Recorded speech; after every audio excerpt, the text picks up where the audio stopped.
The files were never supposed to exist. Hidden in Margaret Bennett's desk drawer, away from administrators and school boards, lay 25 years of carefully documented secrets. Not overdue books or budget reports, but something far more precious. The invisible wounds of children who walked through her library doors carrying more than just backpacks. When Ellen discovered what Mrs. Bennett had been quietly tracking in those forbidden files, the revelation would transform how the world sees librarians forever. The studio was alive with its usual pre-show energy. Ellen had just finished her opening monologue about the mysteries of assembling furniture. The audience was still laughing, and the warm California sunshine streaming through the windows cast everything in that golden light that made ordinary moments feel extraordinary. Margaret Bennett sat in the green room, nervously smoothing her navy blue dress, the same dress she had worn to retirement parties and special occasions for the past decade. At 68, she had the kind of gentle presence that children instinctively trusted.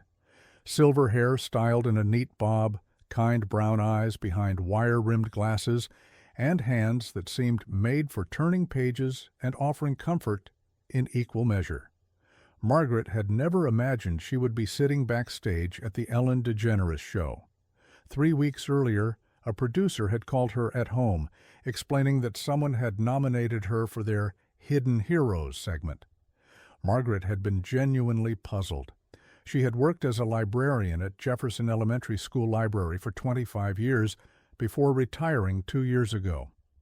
What could possibly be heroic about checking out books and organizing reading programs? What Margaret didn't know was that her story had come to the show's attention through a letter written by Dr. James Martinez, a pediatric psychiatrist who had grown up in her library. In his letter, he had written, "Mrs. Bennett didn't just manage books, she managed hearts. She saved my life and the lives of countless other children, and she did it so quietly that even we didn't realize what was happening until years later." "Margaret Bennett, you're ready in 5 minutes," a production assistant announced. Margaret nodded, adjusted her glasses one more time, and followed the assistant toward the stage. As she walked through the corridors lined with photos of Ellen's most memorable guests, she thought about the hundreds of children who had passed through her library over the years, wondering if any of them remembered the quiet woman who had helped them find more than just books. Ellen's introduction was warm and respectful. "My next guest spent 25 years as an elementary school librarian, and according to the people who knew her, she was much more than someone who checked out books. She was a guardian angel who happened to work with card catalogs. Please welcome Margaret Bennett." The audience applauded as Margaret walked onto the stage, her nervousness evident but her natural grace shining through. Ellen greeted her with her signature hug and immediately sensed the quiet wisdom radiating from this woman.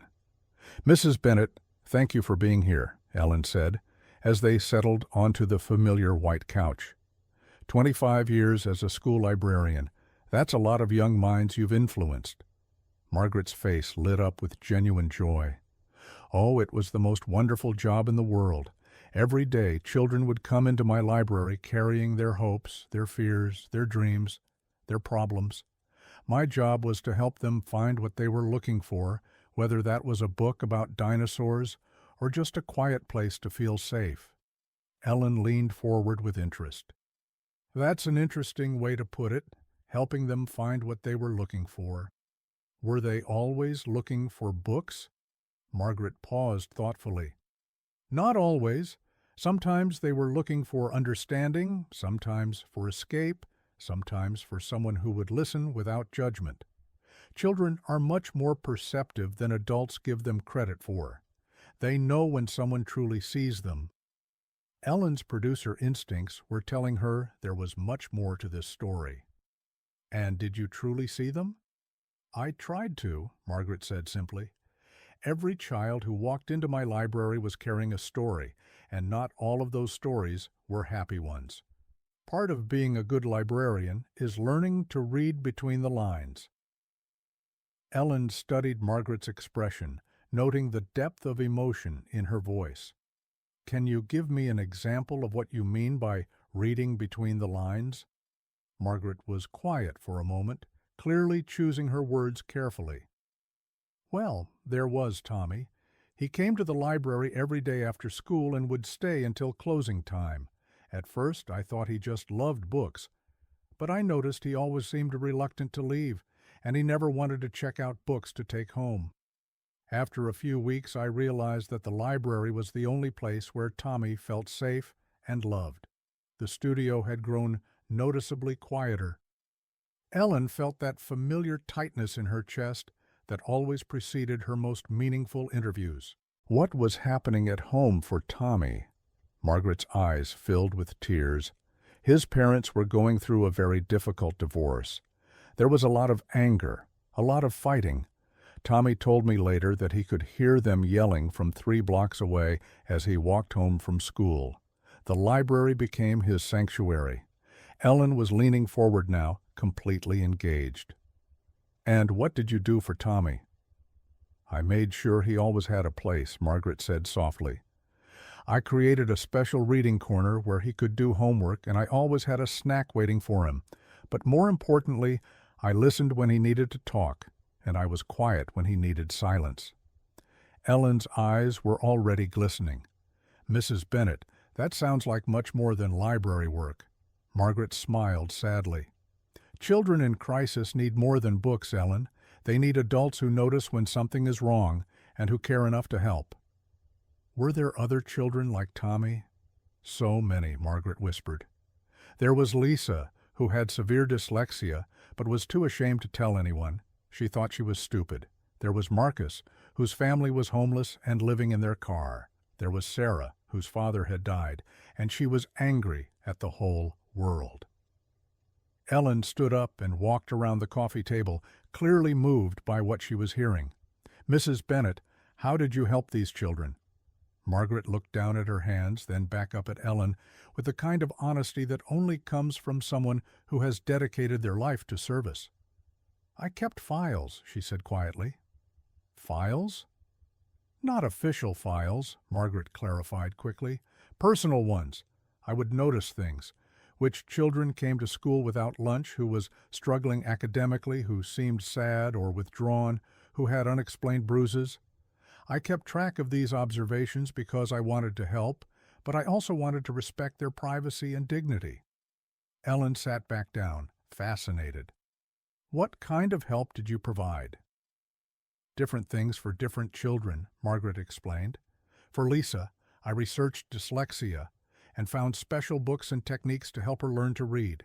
For Marcus, I kept granola bars and crackers in my desk, and I made sure he always knew where the school's food programs were. For Sarah, I found books about grief and loss, and I gave her a journal where she could write down her angry thoughts." The audience was completely silent now. Several people in the front row were wiping their eyes. "Mrs. Bennett," Ellen said softly, "you were essentially running your own social services program out of the library." "I was just being observant," Margaret replied. "Children will tell you what they need if you know how to listen. Sometimes they tell you with words, sometimes with behavior, sometimes with the books they choose or the way they sit in a chair." Ellen looked toward her producers in the booth and made the gesture that meant, "Whatever happens next, we're going with it. Mrs. Bennett, I think." "There are some people who want to meet you," Ellen announced. Margaret looked confused as several adults began walking onto the stage from different entrances. First came a young man in a doctor's coat, then a woman in a business suit. Finally, a man in his 30s carrying a briefcase and wearing a warm smile. Margaret's face went completely white as she recognized them. "Tommy?" she gasped, standing up quickly. "Lisa! Marcus?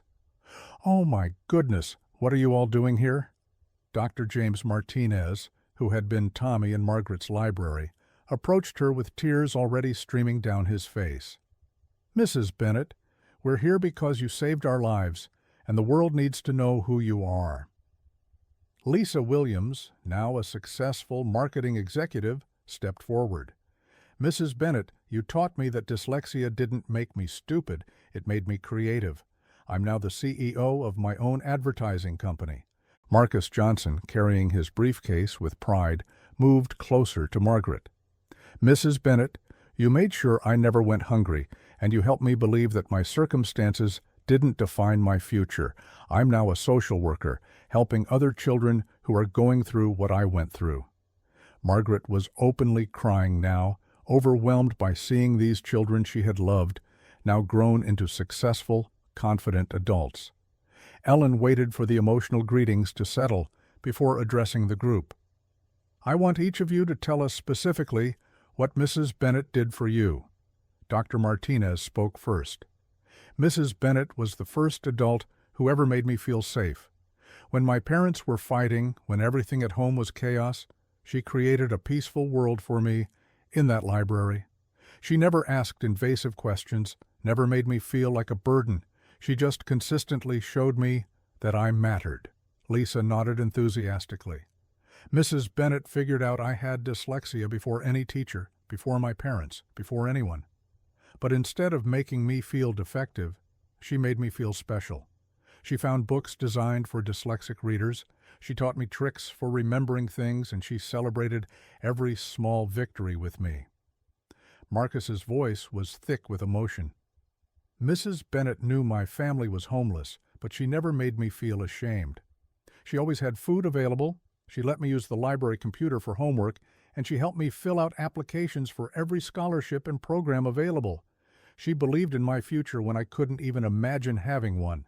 Ellen was crying openly now.